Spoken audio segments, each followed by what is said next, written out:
예, 이번 시간에는 형태소에서 조법까지 이렇게 이어보도록 하겠습니다. 먼저 58번 문제, 국어 형태소에 대한 설명으로 옳지 않은 것. 자, 1번에는 조사는 앞말에 붙어서 나타난다는 점에서 의존 형태소이다. 일단 기본적으로 뭐 조사와 어미 문법적 요소이고, 그렇기 때문에 그 문법적 요소라는 것은 실질적인 어떤 뜻을 가지는 말이 아닌 거죠. 그래서 실질적인 뜻을 가진 말 뒤에 붙어서 쓰이는 이런 기본 성질을 갖고 있기 때문에 가장 기본적으로 뭐 의존 형태소라고 암기해둘 만한 기본사항이죠. 자, 주의할 점으로 두 번째, 동사의 어간은 스스로 실질적인 단어이므로 명사와 더불어 자립형태소이다. 서울시답게 아주 교묘하게 엇섞어간 그런 양상입니다. 여기는 그러니까 우리가 그 실질 형태소와 형식 형태소, 그리고 자립 형태소와 의존 형태소, 되게 그 이론반에서는 기호를 쓰더라도 예를 들어서 이렇게 색을 칠해서 실질 형태소와 형식 형태소 뭐 이렇게 표시를 해본다면은 색을 칠하지 않고 자립 형태소와 의존 형태소, 이렇게 해서 두 가지 기준이 어떻게 배치되는가. 이때 대부분 실질 형태소이면 밑에 자립 형태소로 일치가 되고, 또 의존 형태소이면 형식 형태소이면 의존 형태소인, 이렇게 짝이 맞아가는 이런 항목에서 예외가 되는 것이 용언의 어간이었죠.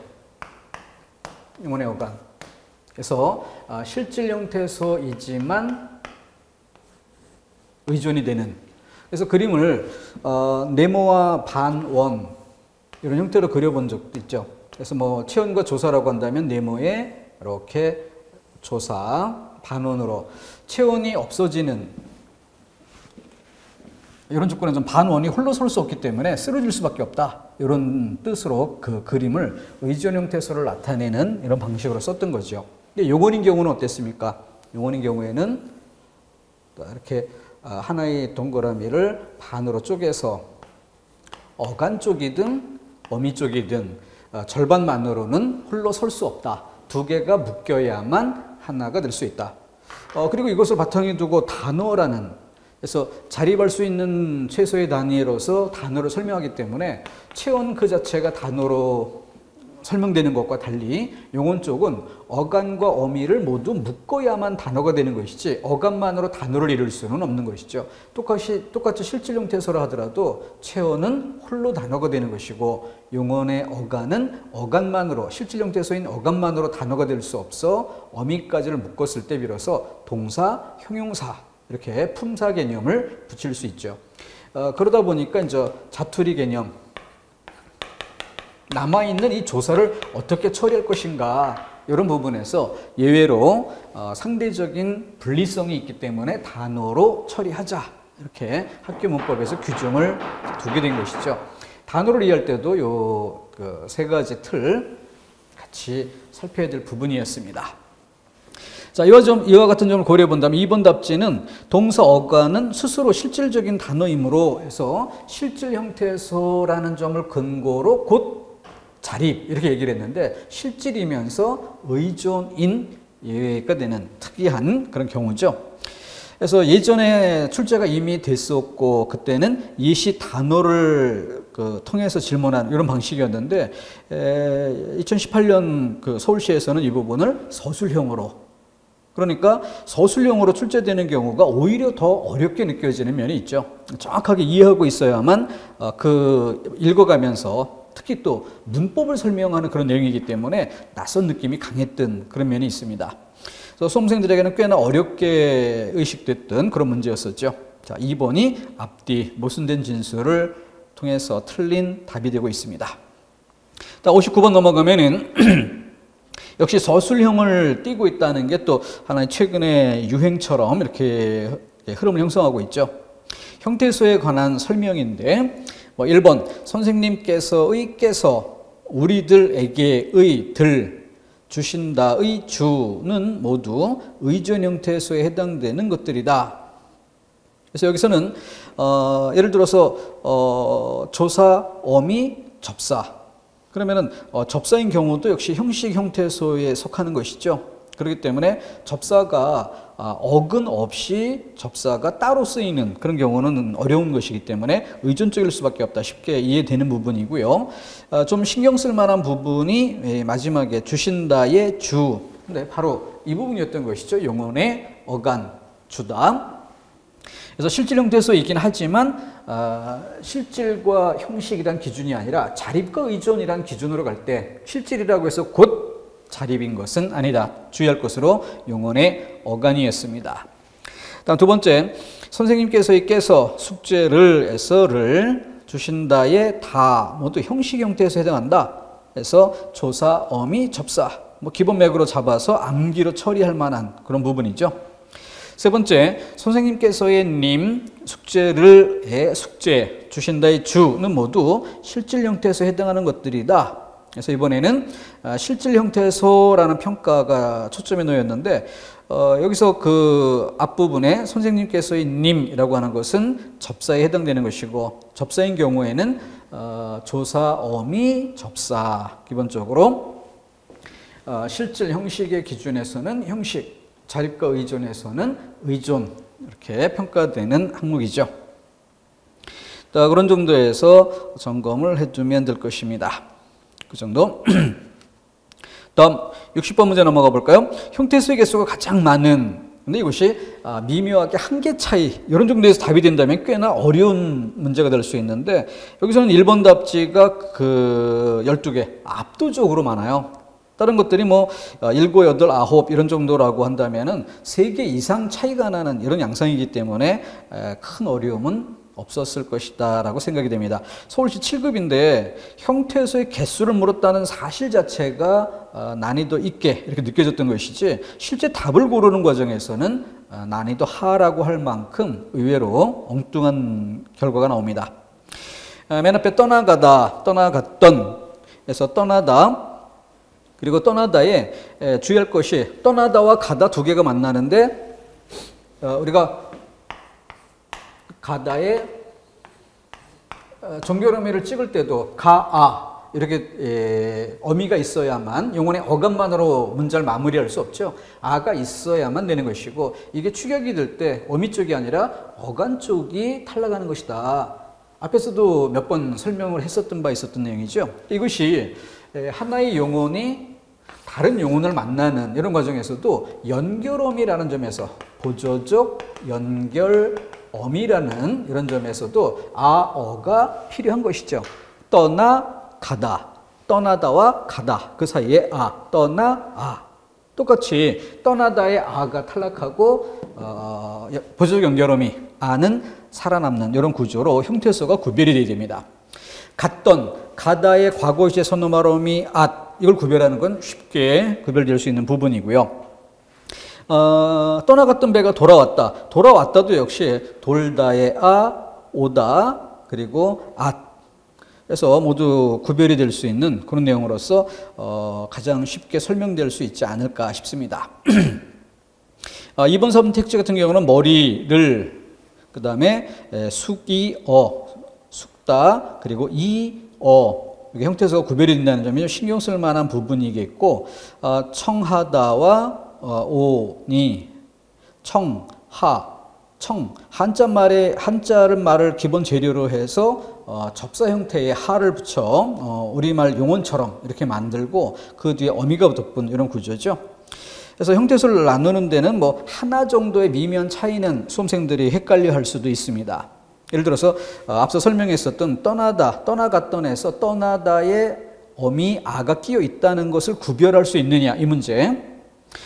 돌아왔다 같은 경우에는 아가 노출되어 있기 때문에 쉽지만 떠나갔다에서는 그렇지 않고 축약된 형태이기 때문에 빠뜨릴 수도 있다는 거죠.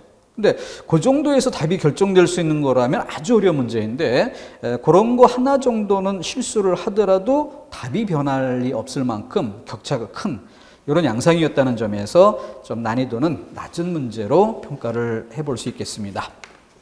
다음 넘어가죠. 밑줄 친 접두사가 한자에서 온 말이 아닌 것. 강염기, 강타자, 강기침, 강행군. 자, 의미를 따져보는 것이 답을 고르는 기준이 됐던 그런 문제죠. 그래서 여기서 강해서 이것이 세다, 세다 이 뜻이 있는가 이런 점에서 강염기, 그럼 염기가 강하다, 강타자, 타자가 강하다, 강기침, 기침이 강하다, 강행군, 행군이 강하다, 혹독하다 이런 의미가 되겠죠. 이렇게 연결해 보면은 다른 것들은 쉽게 말이 되는데 일본의 강기침은 아주 호된 기침, 센 기침 이런 것들보다는 마른 기침이란 뜻으로 쓰이는 이런 것으로서 차이가 있는 것입니다. 그 정도? 그래서 예를 들어 여기 강이라는 그 접두사 형태가 쓰이는 그런 사례를 섞어가는 이런 방식이라고 한다면은 뭐 과거에 기출문제 출제가 됐었던 바 있었던 강된장 뭐 이런 것들도 한번 생각해 볼 일이죠. 이와 같은 질문이 처음은 아니었다는 것을 보여주는 입니다. 다음 62번 단어 형성 원리에 대한 설명으로 가장 옳은 것. 그래서 지금 접두사 이런 것들을 조금 좀 맛보기로 다뤄가면서 이제 본격적으로 단어 형성 원리, 조어법이란 부분으로 들어가게 되죠. 그래서 조어법에 관련된 건 이런 시간에 설명했던 것 좀 짚어보고 들어가는 게 좋겠죠. 자, 이렇게 기억나실 거예요. 단어 만들기에서 재료, 형태소를 기본 재료로 하는데 실제 형태소는 모두 다 이용하고 형식 형태소 중에서는 접사만 이용한다. 이 단어 만들기 단원에 들어오기 전까지 형태소를 다루게 되죠. 그리고 이제 그 형태소의 종류에서 뭐 실질 또 형식, 자립, 의존 뭐 이런 것들 이야기할 때 문법적 역할을 하는 조사, 어미 특히 품사론에서 집중적으로 다뤄보는 그런 항목이죠. 조사, 어미. 조어법에선 고려하지 않습니다. 조사는 별개의 단어로 처리되기 때문에 고려하지 않는 것이고 어미는 형태에서는 분리가 되지만 이 어미가 추가됐다는 것 때문에 단어의 성격이 변하는 것은 아닌, 그래서 이제 한자로 표현해서 조어적 기능이 없는, 새로운 단어를 만드는 기능이 없는 그런 이유로 고려하지 않는다. 고려하지 않는다. 그래서 이제 단일어인 경우에서 용언의 어근에 어미가 붙는 이게 좀 신경 쓸 만한 부분이 되겠고, 복합어에서는 실질 형태에서의 접사가 만나는 방식, 실질 형태에서 두 개가 만나는 방식 이렇게 따져보고, 이쪽에 내용상의 관계는 어땠습니까? 요 접사 의미상 기능, 이 접사 의미상 기능 같은 경우가 바로 앞쪽에 강염기, 강기침 이런 양상들이 이 범주의 문제라 할 수 있죠. 이런 것들은 문제풀이로 연습을 좀 보충하는 정도로 처리하는 게 더 낫다. 특별히 이론적으로 다룰 만한 성질의 것은 아니죠. 그래서 이론적으로 다룰 만한 부분은 이쪽 부분이 학습 포인트였습니다. 그래서 이 부분을 이제 특화해보면 실질 형태에서 접사가 만나는 파생어 이거 특화할 것이고, 실질 형태에서가 앞뒤로 만나는 합성어 이 부분을 또 특화해서 다뤄봐야 되겠죠. 그래서 파생어를 먼저 살펴보면은 이렇게 접두사가 붙는 경우와 전미사가 붙는 경우로 나눌 수 있지만, 접두사와 전미사는 위치의 문제로 논할 거리가 못 되죠. 우리가 시험 문제로 다룰 만한 중점적인 요소는 위아래, 즉 한정적 접사가 붙는, 품사가 바뀌지 않는 경우와 지배적 접사, 전미사 쪽에서만 나올 수 있는 거죠. 접두사가 붙어 품사가 바뀌는 경우는 없으니까 전미사가 붙되 품사가 바뀌게 되는 이런 경우를 지배적 접사라 부르게 되는 것이죠. 이것이 점검할 포인트였다는 점 다시 기억해 주기 바랍니다. 다음 합성어 쪽에서 공부해야 될 내용은 품사와 성분의 관계표, 이거 이용하는 것이었죠. 그래서 동그라미 번호 붙였던 것들 기억하세요. 크게 보면 위아래로 6줄이 다시 3개 그룹으로 묶을 수 있죠. 그 3개 그룹을 보면은 첫 번째 그룹은 앞에 수식어이 오고 뒤에 체언용언, 그러니까 체언 앞에 관용어, 용언 앞에 부사어, 이런 구조가 되는 거죠. 그래서 수식어니 각각의 비수식어를 꾸미는 이런 관계가 첫 번째 그룹이고요. 두 번째는 어쨌거나 앞에 체언이 나오는 경우, 앞에 체언이 나오는 경우, 그리고 뒤에 체언이 오는 경우나 용언이 오는 경우, 체언용언, 체언용언, 체언용언 각각의 경우를 2번씩 반복해 주는 거죠. 포인트는 우리 삼각형으로 해볼까요?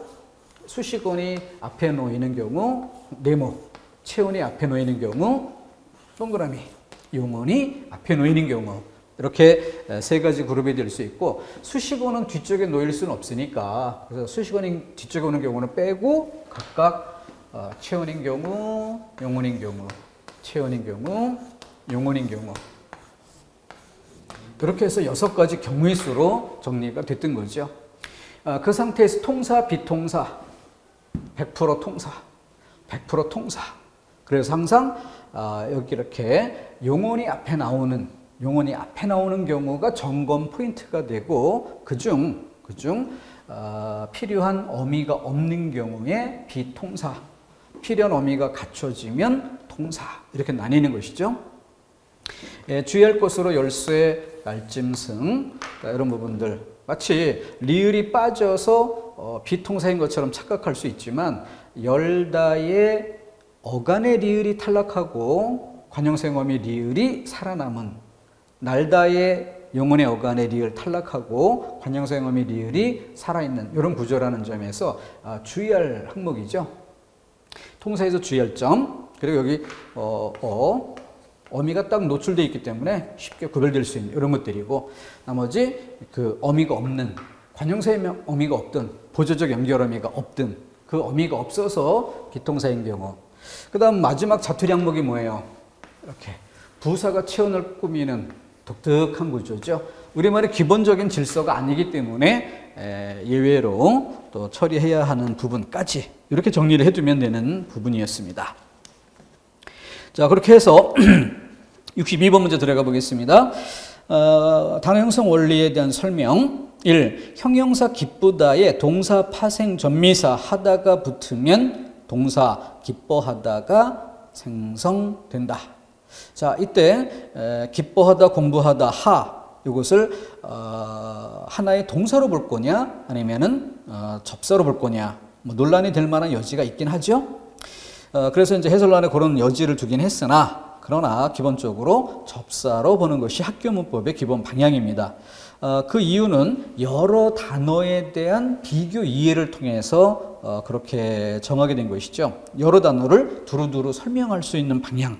그런 점에서 하가 동사로 만들어주는 경우 동사화 전미사, 형용사로 만들어주는 경우 형용사화 전미사 이렇게 양쪽으로 설명할 수가 있어요.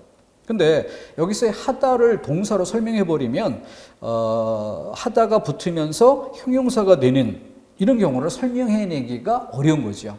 근데 하를 접사로 설명을 해두면 양쪽을 다 설명할 수 있는 이런 장점이 있습니다. 그래서 학교 문법에서는 그렇게 다루는 것이죠. 뒤에 이제 64번에 가면은 학문 문법적인 고민 이런 것들을 다루는 그런 내용이 들어오기도 하는데 그건 좀 더 뒤에서 보기로 하고요. 일단 기본적인 질서로 보면 좋겠습니다. 2번 선택지에서 신우이와 선생님은 전미파생 명사라고 했는데 선생님은 마지막에 님 여기 접사이기 때문에 꼬리에 붙었으니까 전미사인 경우에 해당되죠. 그런데 신우이는 시 앞에 붙어 있는 것이 접사이기 때문에 접두사라고 설명이 되어야 됩니다. 다음 빗나가다와 공부하다 여기 또 공부하다에 하가 붙는 경우 또 설명이 될 수가 있겠죠. 그래서 이 부분은 하를 그 접사로 그래서 파생어로 설명하는 이런 방식이 고려가 돼야 되겠습니다. 그다음 뭐 한여름 같은 경우는 쉽게 구별되는 것이니까 단일 명사라는 설명 제일 먼저 틀렸음을 확인할 수도 있는 그런 답지일 거예요. 나머지는 크게 어려움이 있지는 않았습니다. 그 정도. 그래서 3번 같은 경우가 조금 더 어려울 만한 논란거리가 될 만한 이런 요소가 있지만 3번을 잘못 어분석하면 빗나가다를 빗나다와 가다 이렇게 착각을 하면 이때부터 꼬이게 되는 거죠. 근데 여기는 나가다 여기에 어긋이란 뜻으로 어긋나다의 의미로 쓰이는 것이죠. 그래서 이게 접두사였다는 점이 포인트가 되겠고 하에 대한 논란거리가 되면 조금 수준 높은 이런 문제가 될 수 있죠. 근데 앞서 설명드렸던 것처럼 하는 접사로 보아야 동사화 전미사, 형용사화 전미사 양쪽을 균형 있게 설명이 가능해진다. 그렇게 점검을 해두면 되겠습니다. 뭐 이론에서도 다뤘었던 바 있었습니다. 다음 63번이 조금 더 어려워 보일 수 있는데, 살짝곰보와 합성어의 구성 방식이 같은 이렇게 했는데, 뭐 1번은 덮밥 해서 여기 설명되어 있는 것처럼 비동사적 합성어로서 덮은 밥 정도가 돼야 했다. 다음 4번에 섞어찌개, 섞다와 뒤에 찌개, 그리고 뒤에 어가 있죠. 필요한 어미가 갖춰진 이런 그 형태에 해당이 되는 것으로 봐야겠습니다. 필요한 어미가 노출되어 있기 때문에 쉽게 구별될 수 있죠. 자, 2, 3번 정도로 압축해 놓고 볼 필요가 있는데, 살짝 곰보에서 곰보를 앞에 살짝이라고 꾸며주는, 그래서 좀 독특하게 부사가 명사를 꾸미는 특수한 예를 들고 있다는 것이 이 문제의 특징이 되겠고, 또 서울시 7급답게 좀 어려운 수준의 문제로 내려는 의도가 있다, 이렇게 볼 수 있습니다. 더군다나 2번, 3번 얼룩소, 그리고 딱딱새, 소라는 명사 앞에 얼룩이 꾸며주고 있고, 딱딱새에서 새라는 단어 명사 앞에 딱딱이 꾸미는 이런 구조로서 언뜻 보면은 유사 구조가 2번, 3번 두 개 선택지에 놓인다는 점에서 또 한 번 난이도가 높다 할 수 있겠습니다. 그런데 제시어 살짝 곰보에서 살짝이라는 단어 자체가 두 글자 그 자체가 부서로 쓰이는 이런 양상이라면 그에 해당되는 것이 3번의 딱딱. 그런데 2번의 얼룩은 얼룩 초보 구조로 쓰이는 것의 앞부분이죠. 얼룩이란 두 글자만으로 독자적으로 쓰이지는 않는다는 점이 차이점이 되는 것입니다. 이런 정도에서 질문됐기 때문에 난이도가 좀 높다라고 평가를 하는 것입니다. 다음 64번 지방직 9급인데 역시 앞서 지적했던 것처럼 학교 문법만의 문제가 아니라 이제 학문 문법적인 고민 이런 것들도 조금 엿볼 수 있는, 그러니까 학교 문법을 떠나서 학문 문법적인 이런 내용을 우리 공무원 시험에 출제한다면 그건 잘못된 것이죠. 공무원 시험이 뭐 학자를 배출하고자 하는 그런 시험도 아니고, 그렇기 때문에 공무원 시험은 철저하게 학교 문법에 준해서만 출제를 해야 되는 것이고, 만약 그 범위를 벗어난다면 그 지식의 바탕을 두고 답을 하도록 문제를 구성하는 게 아니라 지금처럼 논란거리가 될 만한 요소를 자료로는 주되, 질문은 독해형 양상으로 또는 그 각각의 설명에 해당되는 사례를 조직하는 이런 방식으로 시험 문제를 구성한다면 공무원 시험에서도 다룰 수가 있겠죠. 자, 그런 정도로 64번을 이해를 해야 되겠습니다. 자, 선택지 먼저 쭉 읽어보면은 1번의 작은 언니는 최소의 자립 형식이다. 그래서 여기 자립 형식이라는 게 뭐예요? 바로 단어란 개념. 단어. 그래서 앞뒤 띄어서 한 덩어리에 독립된 의미를 담고 있는 덩어리, 이걸 기본에 두는 것이죠. 그래서 이 단어를 이해할 때 어절, 띄어쓰기 기대어 어절을 먼저 판단하고, 그 다음 예외가 되는 특수한 항목 뭐가 있습니까? 바로 조사죠. 조사는 깍두기로 별개의 단어로 처리하기 때문에, 그래서 이 조사인 경우의 개수만 따로 분리하고 나머지를 단어로 본다. 그래서 체온은 체온 그 자체로서 한 덩어리의 단어. 주의할 점은 뭐였고요? 자, 이번에는 점선으로 표시해 볼게요. 한 덩어리의 단어로 보지만 용어는 어간과 어미로, 따로 띄었을 때는 반원, 홀로 설 수 없는 이 반원의 그림이 뭐예요? 바로 자립이 아닌 이란 뜻이죠.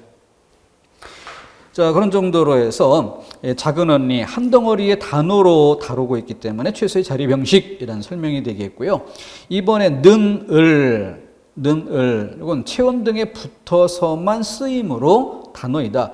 체온 뒤에 붙어 쓰인다는 이유로 단어 이렇게 인정하는 건 아니고요. 그리고 또 본문 안에는 그렇게 인정할 수도 있고 아닐 수도 있다. 이런 점에서 두 가지 가능성을 모두 언급하고 있죠. 둘째 단락, 셋째 단락 이어지는 부분까지 그런 독해형 문제로서 2번이 잘못된 답이라는 것을 확인할 수 있습니다. 자, 그러면서 한번 참고로 읽어볼 만한 부분이에요. 그래서 거기 둘째 단락부터 좀 볼까요? 그러나 단어의 정의가 그렇게 간단한 일은 아니다. 작은 언니는 옷을 는 을과 같은 조사는 조사는 작은 언니 옷 이것과 분리하여도 제 뜻을 잃어버리지 않는다. 여기서 말하는 제 뜻은 뭘까요? 문법적인 뜻, 형식적인 뜻, 문법적인 역할이라 할 수 있죠. 그걸 잃어버리지 않는다. 그러나 조사는 홀로 쓰이지 못하고 반드시 체온 등에 붙어서만 쓰인다. 그래서 문법적인 기능을 한다는 점에서 실질 형태수, 형식 형태수 이렇게 나누면 형식 형태수에 해당이 되죠. 그러면서 홀로 쓰인다 아닌다 라는 것은 자립 의존의 문제니까 여기서는 의존 형태수라는 설명이 되겠죠.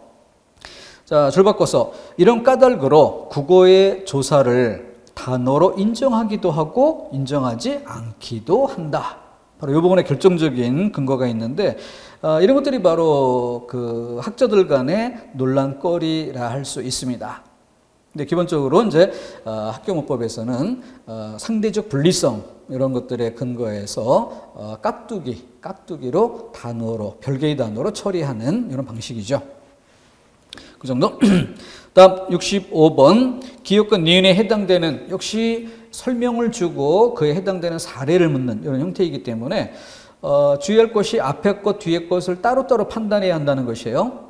그래서 기역에서 접사와 결합하기 전에 어근의 품사와 파생어의 품사가 달라진 것도 있고 접사가 붙기 이전의 품사와 접사가 붙은 이후 파생된 이후 품사가 달라지는, 그러니까 품사가 달라지는 이라는 것은 우리 여기 앞쪽에서 품사가 달라지는 이 아래 부분을 얘기하는 거죠.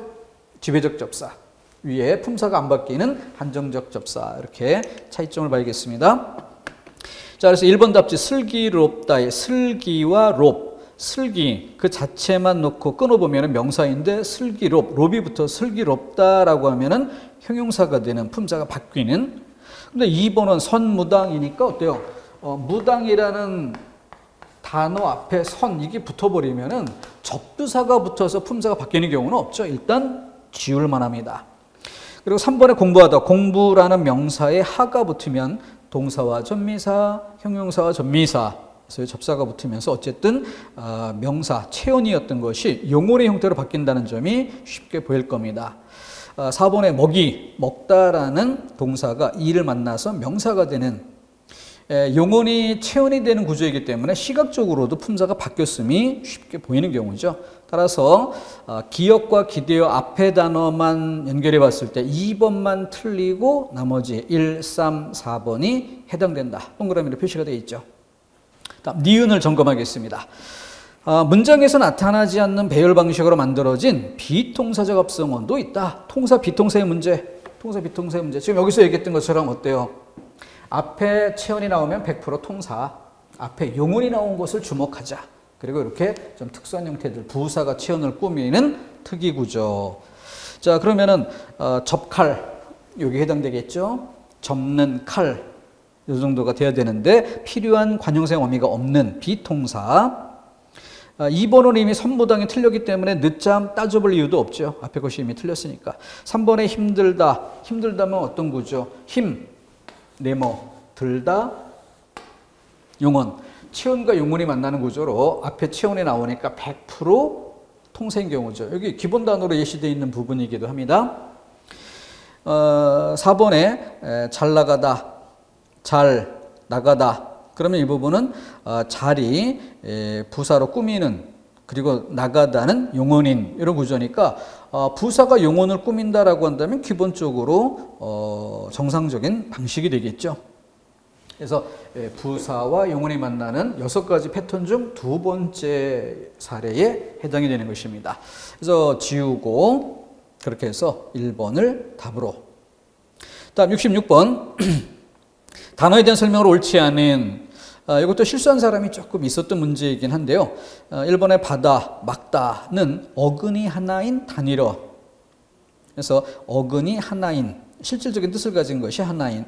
그래서 바다는 두 음절 그대로 한 개가 되고, 막다는 어때요? 용언의 어근 막, 그리고 어미 다 해서 어근은 하나죠. 실질적인 뜻을 가진 것은 하나. 두 번째 회덮밥은 파생어 덮밥의 새로운 어근 회가 결합된 아주 그럴듯하게 꾸며놨는데 회가 덧붙는다라고 하더라도 그 이전에 회가 떼어진 그런 상태에서 기본 단어 덮밥은 바로 덮은 밥, 여기 해당되는 경우죠. 그 자체가 비통사적이지만 이미 합성어인 경우였는데 그 합성어를 파생어처럼 간주하고 설명했기 때문에 잘못된 것입니다.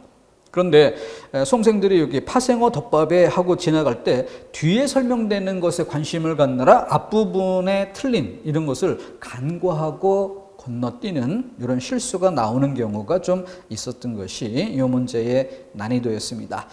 어려워서라기보다는 뒷부분의 설명에 주목하느라 앞부분을 소홀히 했던 이런 실수에서 틀린 경우가 좀 많이 있었다는 점 주의해 볼 만하겠습니다.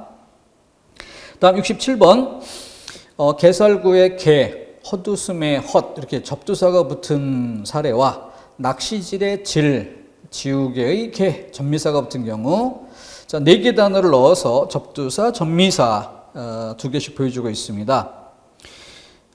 건어물에서 건, 이게 마르다의 뜻이 있다면 실질형태사 아닌가? 이렇게 착각해 볼 만한 여지가 있어요. 금지고 금지라는 두 글자가 한 덩어리를 이루니까 뒤에 고개 문제를 주목해야 되겠죠.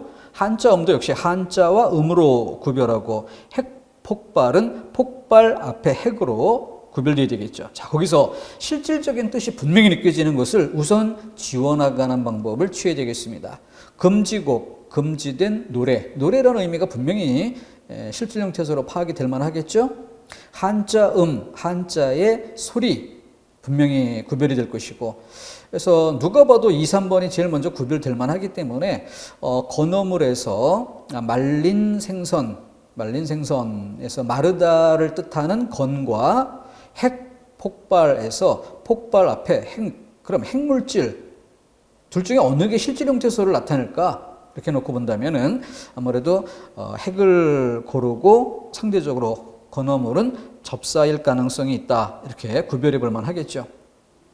이것도 역시 앞에 문제에서 강이 붙은 이런 글자를 질문하는 것과 같은 패턴의 사례라 하겠습니다. 그래서 그 의미를 형태소를 나눠보고 의미를 따져보는 이런 방법으로 문제풀이 순서를 적용해야겠습니다. 다음 68번 서울시 7급 문제인데 선택지 하나에 무려 6개 단어가 나오는 그러니까 공부가 좀 덜 돼 있는 그런 수험생들은 가위 눌릴 만한 이런 문제일 수도 있어요. 근데 늘 생각해야죠. 단어가 많다는 것은 어려워지는 게 아니라 힌트가 많아지는 것이다. 그 중에 일부 단어만 알아도 답이 구별될 수 있는 이런 문제다.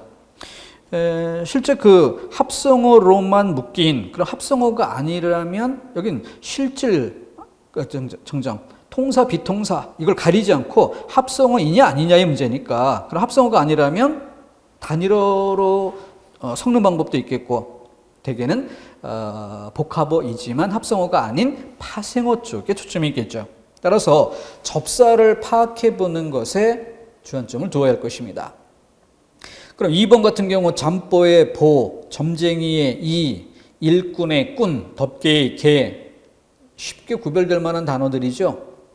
3번의 지붕 가장 기본적으로 이건 맞춤법에서도 집 뒤에 웅이 붙는다는 점에서 기본 예시 단어로 써왔기 때문에 이거 놓칠 사람은 없을 겁니다. 군것질에서 질, 선생님에서 님. 다음 4번에 맨손에서 맨, 군소리에서 군. 근데 이런 것들이 좀 헷갈린다면은 뒤에 풋사랑의 풋 이런 정도로 가거나 맨 마지막 단어 세파라타에서 새 이런 부분이 접사 역할을 한다는 점은 아주 쉽게 구별될 수 있죠. 실제 난이도 하 수준의 문제입니다.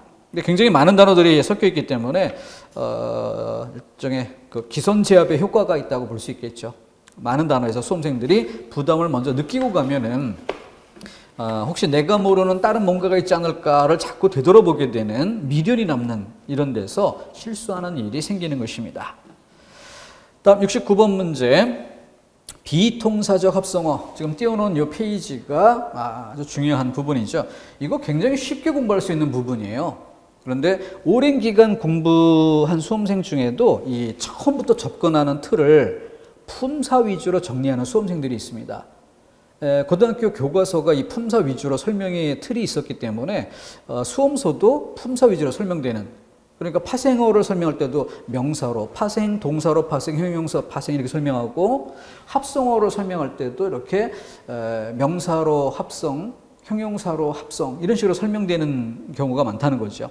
그거는 우리가 공부하는 틀과 시험 문제가 출제되는 방향이 일치하지 않기 때문에 불필요한 공부를 하게 되고 또 난이도가 높다고 느끼는 그런 일이 생기죠. 그러나 아주 쉬운 기본적인 사례입니다.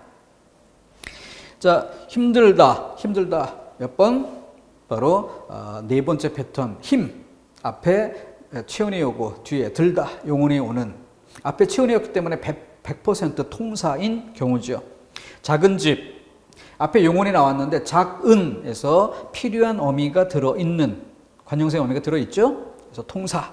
돌아오다, 돌다의 아에서 필요한 보조적 연결어미가 들어있는 통사.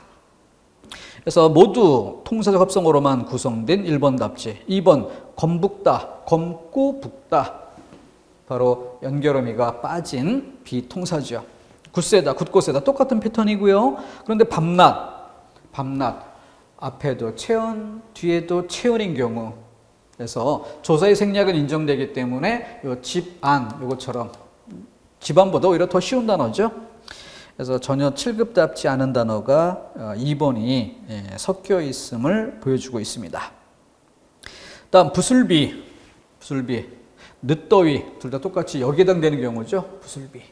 그래서 부사가 용언을 꾸며야 되는데 부사가 체온을 꾸미는 이렇게 대각선 방향으로 가기 때문에 예외가 되는 거죠. 그런 사례고, 굶주리다는 바로 굶고 줄이다. 여기에 6번째 패턴에 해당되는 이런 단어. 그래서 비통사만으로 구성된 3번 답지 구별할 수 있습니다. 어렵지 않죠? 다음 70번은 두 단계 결합을 보여주죠. 1차적인 결합이 놀리다의 미음이 붙어서 놀림, 이렇게 파생어가 되는, 접사가 붙는 파생어인 경우죠. 자, 그렇게 놀림이라는 단어가 만들어진 상태에서 앞에 손이 붙어 손놀림에서 이번에는 합성어가 되는, 그러니까 파생어의 합성. 근데 우리가 따질 때는 어떻게 해요? 최종적인 결과물로부터 거꾸로 한 번 나누었을 때의 양상, 여기까지를 살펴보는 것이 학교 문법의 기본 출제 범위라 할 수 있습니다. 자, 그래서 손놀림을 나눌 때 손과 놀림 이렇게 나눌 수 있다는 점에서 합성어로 구조를 설명하는 것이 기본이 되어야 되겠죠. 자, 그러면은 2번의 헛소리의 헛, 그리고 3번의 가리개의 개, 접사가 붙은 이 두 개를 제일 먼저 지워낼 일이고, 그리고 1번, 4번 두 개만 놓고 보면 1번은 책과 꼬지 이렇게 해서 일단 합성어로 설명될 수 있고, 4번은 흔들리다에 미음이 붙는, 그러니까 미음이 붙은 것만으로도 흔들리다, 용언에 미음이 붙어서 파생이 되는 이런 양상이죠. 그런 차이점을 구별해 볼 수 있다면 1번을 답 고르는 데는 어려움이 없을 겁니다. 그래서 과거에는 요 두 번째 단계까지 따져서 최종적으로 합성어인 것으로만 답이 구별되는 게 아니라 최종적인 단계는 다 합성어인데 두 번째 그 결합 구조를 따졌을 때 파생어인지 합성어인지 요것까지를 다 일치하는 것으로 질문하는 이런 정도가 되면은 조금 더 어렵게 되죠. 따지는 것이 1단계만 따져서 되는 게 아니라 2단계까지 따져야 되기 때문에 조금 더 복잡한 이런 사례인데, 오히려 최근에는 그런 문제들이 거의 출제가 안 되고 있는 그런 추세이기도 합니다. 자, 좀 그렇게 깊이 들어가는 것은 공무원 시험에 적합하지 않다는 판단이 아닐까 이렇게 생각을 해봅니다. 자, 71번 이어가 볼게요. 자, 비통사적 합성어로만 묶인, 역시 이 자체가 출제자들에게는 난이도를 충분히 높인 사례라고 보는 거예요. 비통사적 합성어로 묶는. 그렇기 때문에 우리 칠판에 제시했던 이 틀, 요것만 보면 되는 거죠. 일단 체온이 앞에 나오는 건 100% 통사라는 점과 용언이 앞에 나오는 걸 주목해야 되는데, 그때 형태소를 분석한 뒤 용언 뒤에 관용생 어미가 필요한 경우 관용생 어미가 있는지, 앞뒤가 다 용언이라면 보조적 연결 어미가 있는지, 그리고 나서 예외가 되는 부사가 치연을 꾸미는, 이거는 몇 개 단어 암기 주는 것으로 처리할 만하죠. 실질적으로 이 두 가지 패턴만 잘 살피면 되는 정도의 쉬운 문제입니다. 자, 그때 일단 71번에서는 주의할 것이 해설란으로 먼저 가볼게요. 해설란에서 맨 앞에 보면은 동그라미 1번에 열쇠, 이걸 잘못 넣었습니다. 동그라미 1번에 열쇠, 여기는 해설란에서 삭제하도록 하십시오. 자, 우리 기본적으로 여기 예시했던 이 단어잖아요. 여기. 자, 그래서 출발점을 길짐승부터 봅시다. 길짐승 하면은, 길, 이걸, 도로, 이런 뜻으로 볼 수 없고요. 길다. 길이가 길다. 그래서, 긴 걸 길짐승, 이렇게 이야기하는 것도 아니죠. 바로, 이거는, 기다. 기어다니다. 거기에, 니은, 는, 리을, 과거, 현재, 미래 세 가지가 있는데 리을을 선택하는 방식. 기어다닐 수 있는, 그렇게 미래에 대한 가능성이죠. 기어다닐 수 있는 그런 자질. 자, 이게 결합되어서 뒤에 짐승이란 말 앞에 놓여 쓰이는 겁니다. 바로 이 점에 기대어 볼 때 하늘을 날아다니다 라고 할 때도 날다. 여기는 이걸 먼저 살피고 이걸 살피는 이유가 여기는 용언의 어간에 리을이 본래 들어있기 때문에 그랬을 때의 결합 방식, 그래서 우린 문법의 우문론이 그래서 필요한 거예요. 거기에 많은 시간을 들여야 조어법에서도 이렇게 어려운 문제는 여기에 걸리게 되고 또 뒤에 맞춤법에서도 따져보게 되는 것이죠. 자, 길짐승에서 리을이 없는 단어에도 관용사용어미 과거, 현재, 미래 중 미래를 취하고 있는 점을 주목해야 됩니다. 그것과 같은 맥락에서 형평성이라 해도 좋겠습니다. 리을이 있는 이런 단어를 만났을 때 역시 리을이 오게 되고 관용사용어미 리을을 선택해야 되는 것이고, 그랬을 때 어떻게 돼요? 바로 실질 형태소인 용언의 어간 쪽에서 리을이 탈락하는 거죠. 따라서 날짐승이라는 단어를 쓸 때 우리는 이렇게 색깔을 바꿔주는 거죠. 왜? 어미가 살아있음을 시각적으로 보이는 것입니다. 날짐승. 이것과 똑같이 열쇠, 열다의 리을. 그러니까 지금 여기에서 받침의 리을은 빨간색으로 표시되어야 되는, 어간의 리을이 살아있는 게 아니라 어미의 리을이 살아있는 것이요, 어미의 리을이 살아있기 때문에 통사라는 것. 통사라는 것. 자, 여기 제일 먼저 설명이 되어야 되겠습니다. 근데 1번 선택지는 어때요? 열쇠는 그렇지만 새빨갛다의 새, 이거는 파생어죠. 그죠? 그래서 1번이 답이 아닌 이유는 앞에 것 때문에가 아니라 뒤에 것. 앞에 것도 이제 통사이지만 뒤에 파생어, 이것 때문에 더 쉽게 구별된다는 점은 알 수 있을 겁니다. 자, 2번 선택지의 덮밥, 여기 나오듯이 덮은 관용사 어미가 없으니까 짙푸르다, 짙고 푸르다, 이 아래 경우가 되죠. 보조적 연결어미가 없는 것으로 답이 되는 경우. 3번의 간발, 뭐 한자말로 다른 단어로 생각할 수도 있지만 그 조법 시간에 나온, 조법 단원에 나눈 이런 단어라면 발감깨란 뜻으로 이 간발을 감다의 뜻으로 이렇게 이해를 해야 되겠죠. 그러나 이제 돌아가다가 있으니까 돌아가다에 필요한 보조적 연결어미가 들어있는 통사인 경우, 자, 그런 정도로 해서 답을 정하면 되겠습니다. 자, 이어서 역시 또 비통사적 합성어 서울시 7급도 질문하고 있는데, 역시 이 단원에서는 제일 중요하게 다루는 그런 항목임을 알 수 있죠. 복잡하다고 생각지 마시고 이걸로 정리를 해보십시오. 아주 쉽게 짧은 시간 안에 마스터할 수 있고, 어떤 수험생은 이 부분 공부하다가 수업 시간에 홀로 와 하고 감탄사를 지르는 이런 수험생도 있어요. 자기가 혼자 따로 공부할 때 몇 년씩 공부해도 풀리지 않던 이런 부분이 한 10분 정도 설명되는 시간 안에 완전히 정리를 끝내는 그런 쾌감을 맛보는 거죠. 그러니까 자기도 모르게 막 소리 지르고, 그래서 주변에 있던 수험생들이 한번 크게 웃었던 뭐 그런 사례도 있습니다. 그 정도로 어떻게 접근하는가 하는 방법이 난이도나 시간, 이런 것에 엄청난 차이를 가져온다는 거죠. 쉽고 짧은 시간에 마스터할 수 있는 부분입니다. 품사와 성분의 관계표를 기준에 놓고 이 통사, 비통사의 문제를 공부하시기를 당부드립니다. 자, 1번의 소나무는 솔과 나무의 결합이죠. 빛나다는 빛이 나다 이런 구조로 설명해야 되겠고, 살코기의 경우는 살 뒤에, 이건 고주문법 시간에 설명될 만한 내용인데 히읗 덧생김, 덧생김. 그래서 이제 거센소리를 취기하게 되는 이런 구조죠.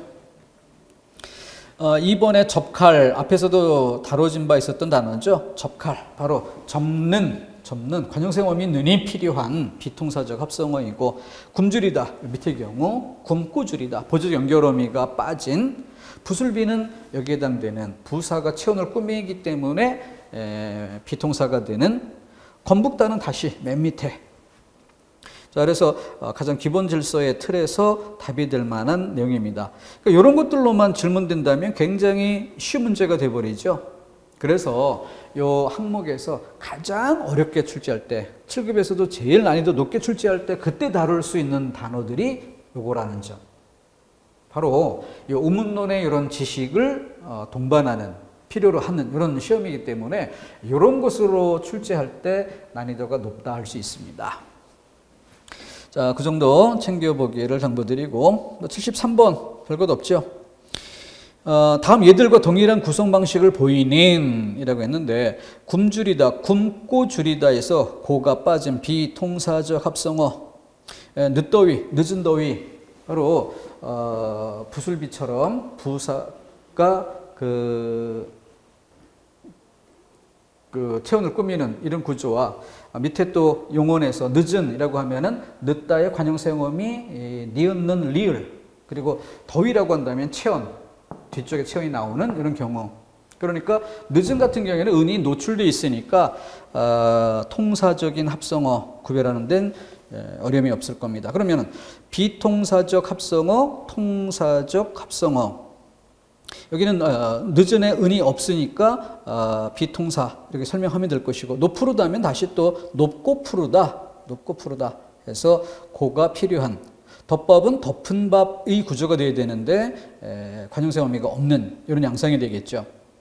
요쯤에서 낮춤법 시간에 다루는 단어를 이 늦더위 때문에 한 번 더 설명드리는 것인데, 늦더위와 같은 맥락에서 다룰 수 있는 그런 것들로 먹거리, 먹을 거리만 맞는 것으로 인정하다가 사람들이 많이 이제 먹거리 하니까 그거를 어쩔 수 없이 허용해가는 이런 추세가 되죠. 자, 그와 마찬가지로 늦더위도 같은 논란거리에 속합니다. 왜냐하면은 이 늦을, 이걸 늦다의 어근으로 이렇게 본다면 관형생어미 은이 필요한 이런 상태로 보게 되거든요. 근데 문제는 이것을 접사로 설명하는 방식입니다. 접사. 사전에 등재되어 있어요. 자, 그렇기 때문에 늦을 접사라고 본다면 이거는 파생어 이렇게 보게 되는 거죠. 자, 그랬을 때 논란거리가 될 만한 굉장히 어려울 수 있는 이런 단어거든요. 그렇기 때문에 이 늦더위란 단어를 잘 모르면 이거를 선택지에 넣고 질문하는 일이 생길 수가 있어요. 그럼 선택지에 들어가면 출제 오류가 될 가능성이 아주 높아집니다. 그런데 이 문제는 다행스럽게도 어떻게 보기 안에 주고 있어요. 그러니까 이 늦더위가 아니더라도 나머지 세 개 단어, 굶주리다, 노푸르다, 덮밥, 얘네들의 공통점이 뭐냐? 라는 것만 보더라도 공통의 맥을 잡을 수 있으니까 어떤 그 출제의 오류를 피해갈 수 있는 이런 여지가 생긴 거죠. 자, 그래서 뭐 1번의 논밭 전혀 고려할 거리가 못 되죠. 명사 이런 구조로 첫사랑의 접두사가 붙는 구조로 전혀 고려할 거리가 안 됩니다. 늙은이도 맨 마지막에 늙은과 늙은 사람. 그래서 이를 어떻게 볼 거냐의 문제가 혼란스러울 수 있다라고 하더라도 어쨌든 앞에 늙다의 은이 있는 이상 논란거리는 전혀 되지 않는 항목이 됩니다. 4번에 그 형태소 분석은 가로, 지르다. 일단 이렇게 나눠 놓고 봐야 되겠죠? 자, 5번의 곶감. 그래서 곶다, 꽂다, 꿰다의 의미죠. 이런 뜻으로 쓰인 이런 구조로 답이 될 만한 항목은 5번밖에 없다. 단어 구조상. 그래서 어쨌든 그 논란거리가 될 만한 그 주의할 단어 늦도이가 있었기 때문에 그래서 보충 설명을 좀 드려봤고요. 근데 이 부분이 보기 안에 들어온 구조였기 때문에 다른 것들과 견주어 볼 때 출제자는 흰색으로 설명한 이런 경우로 간주하고 질문한 것으로 보인다. 그렇게 해서 답을 구할 수가 있었습니다. 자, 마지막으로 74번 하나 더 볼까요? 의존명사와 조사의 짝이 아닌, 여기서 약간 좀 난이도 있는 문제를 다루고 있는데 1번의 할 만큼, 용언의 어간 하다의 관형사용음이 리을, 띄우고 만큼, 의존명사 아주 쉽게 구별할 수 있는 기본 단어였어요. 자, 문제는 두 번째 문장. 나는 밥 통째 먹으리만큼 배가 고팠다. 자, 우리 공부했던 거 기억나나요? 우리 형태소 분석 그 설명할 때 어땠습니까? 형태소 분석에서. 자, 이는 어때요? 사람을 나타내는 경우 의존 명사. 그래서 저기 가는 저기 가는 사람 이렇게. 자, 그런데 밥 먹으리 많지라고 할 때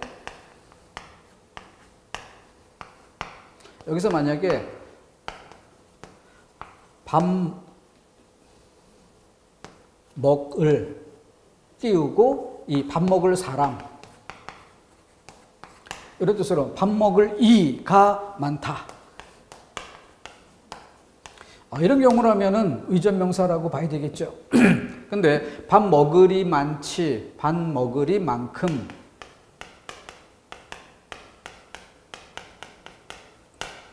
자, 이와 같은 경우에 밥 먹을 사람 많지, 밥 먹을 사람 만큼. 사람이란 뜻이 아닌 경우죠. 그럼 이가 의존명사가 아닌 게 되고 의존명사가 아닌 만큼 앞에 관형사용음이 리을도 인정할 수 없다. 그래서 소리가 나는 대로 을이 연철해서 쓰게 됩니다. 그렇기 때문에 그 뒤에 오는 것까지 을이 많지, 을이 만큼 이렇게 한 덩어리에 앞에가 용언의 어간이니까 뒤에 한 덩어리에 어미라고 처리하게 되는 거죠.